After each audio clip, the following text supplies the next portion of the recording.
What's up? Big Black Love here. I'm doing a couple how-to videos. I've had some requests on how I've done stuff and or just how to do it in general.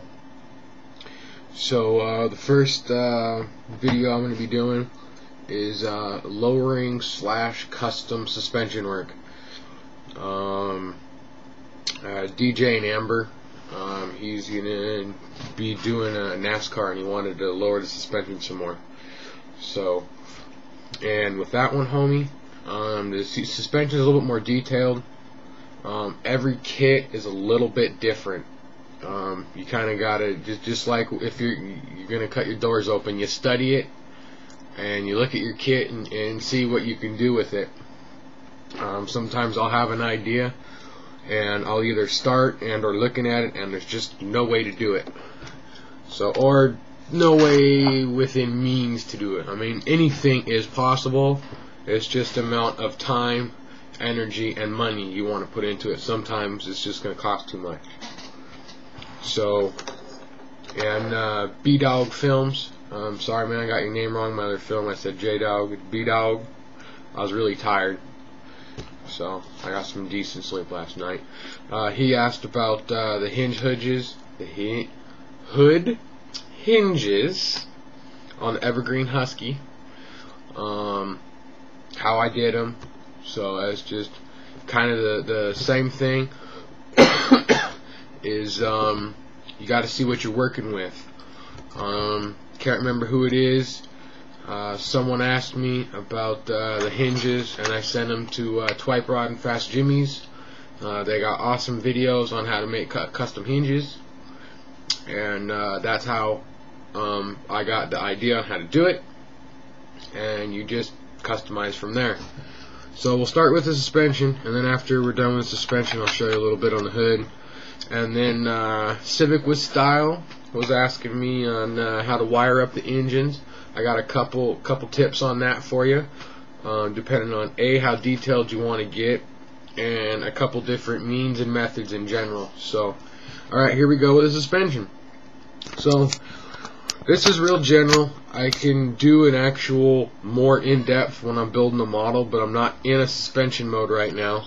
I will be doing a couple lower suspension kits, so if this ain't good enough for nobody, or you just want to see another how-to video, let me know, because I'll do it.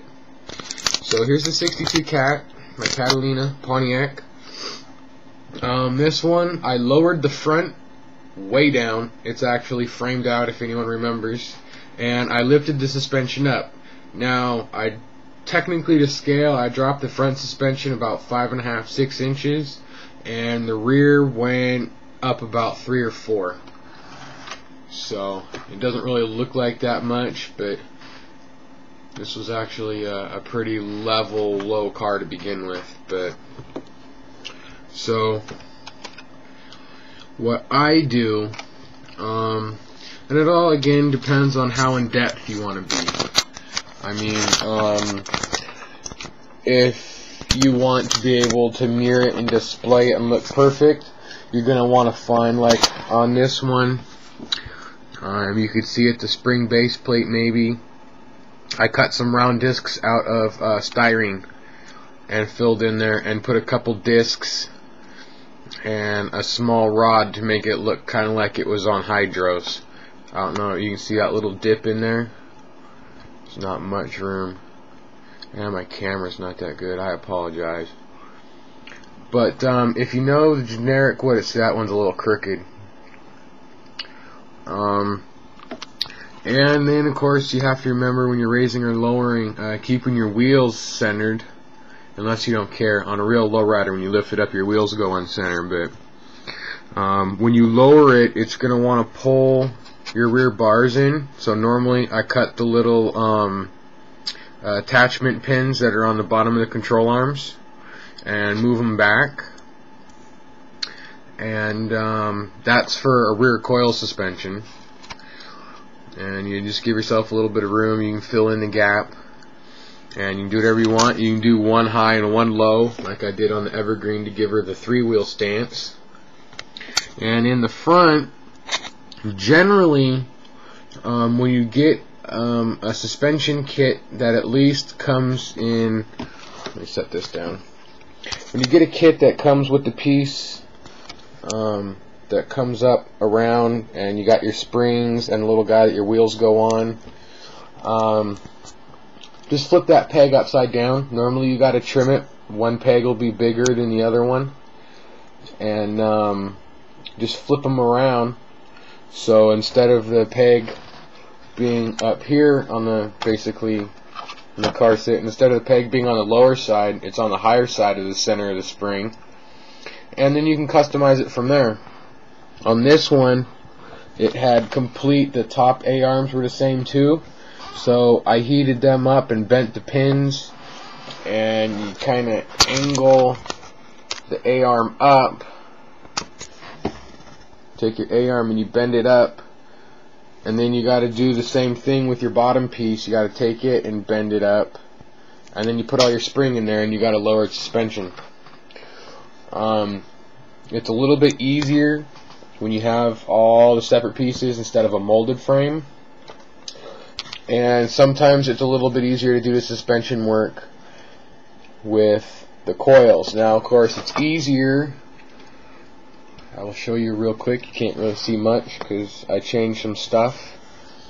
But on a leaf spring suspension, this is the 53 Bel Air, to lift it, you just put some styrene blocks under the outsides of where the leaf spring's attached to the frame. And to lower it, just like the rear on the coil, you want to take your pegs off, and you just very carefully bend your leaf springs flat, or so they curve upward. And for example of that, I actually have somewhere, here we go, the lowered suspension off of, let's see if that'll focus, there we go, that's the lowered suspension off the 53 Bel Air.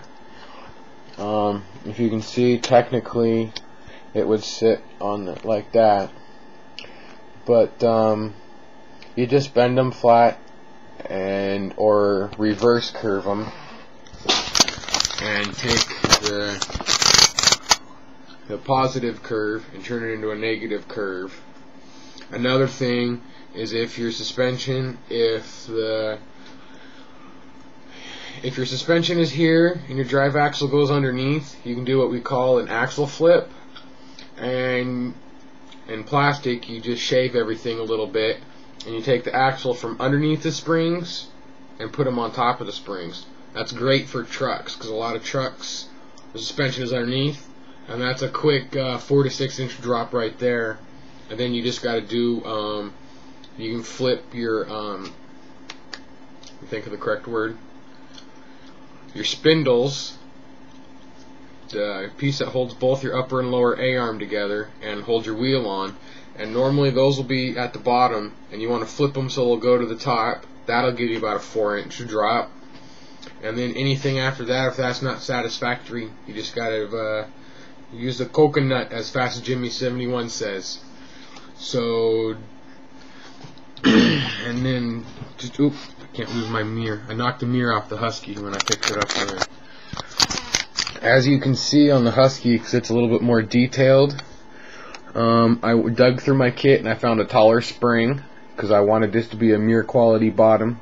It didn't quite turn out that good, but so I got a taller spring than what was supposed to be in there, and then I just took the stock spring and cut it down, and then that gave me my 3-wheel on the back. And then on the front, you can see what I was talking about the 3-piece, kind of. Set this down gently. See if you can kind of focus in on that. Not really. There we go. You can see how the wheel is on towards the bottom. That raised it. And then I didn't get what I wanted out of this side. So if you can tell, you can see that one's like about 3/8 of an inch, and this one's only about 1/4 of an inch, because I just cut off what I didn't need. So you see the spring in there. Had to cut the springs down. Had to extend that spring. I did the same thing for the back. Just dug through my stuff and found a bigger one. So I know it's not a full-blown lowered suspension, but that should help everyone with lowered and custom suspensions. So I hope that helps for anyone who doesn't know how to do suspension work. And if you need a more in-depth, let me know, because it might take me a little while, but I got plenty of kits to build, and a couple of them are going to have custom suspensions. So I can make a more in-depth video for you. And I got to go get all my stuff ready and do the engine wiring video. Oh, and I'll do the hinges on the next one, because I don't know if I got enough time. So, Big Block Love signing out. Peace.